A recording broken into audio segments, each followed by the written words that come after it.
there's this, report about, creating a bad bank, which is something that other countries had done in '08. How useful would this be right now to shore up markets and to shore up some of the massive debt that we're accumulating? Well, I mean, we have to remind that most banks have adjusted their NPL share quite substantially before the present crisis. We have gone back to levels which were considered normal. So this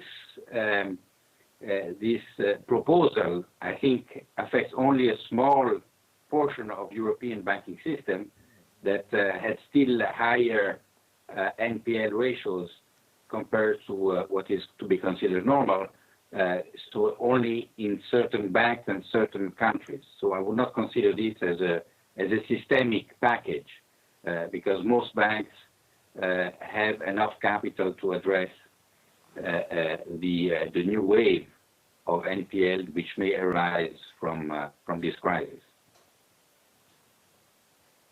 Is there anything more at this moment, Mr. Bini Smaghi, that the ECB or other policymakers in Europe should do? I know there was a fight between Italy and a number of countries, and we heard also an apology from the Commission President. But longer term, will a country like Italy or other countries need some kind of bailout? Well, I would say if we look at monetary policy, and if we compare to the previous crisis, certainly the ECB has done a lot and very quickly, aside from some communication maybe bump. But really, QE has been increased immediately, waivers,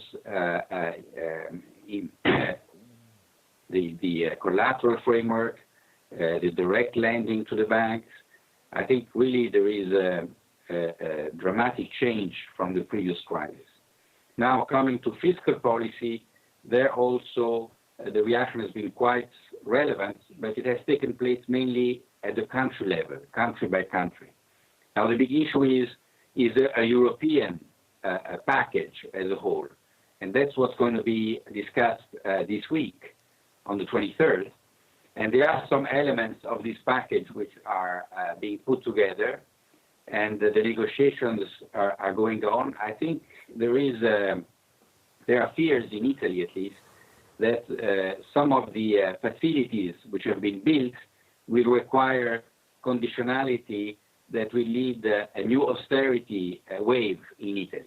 I personally think that these fears are not well grounded because they refer mainly to the Greek experience after the previous crisis, but Italy is not in the same situation as Greece was in 2010. There are no reasons for austerity measures in the near term.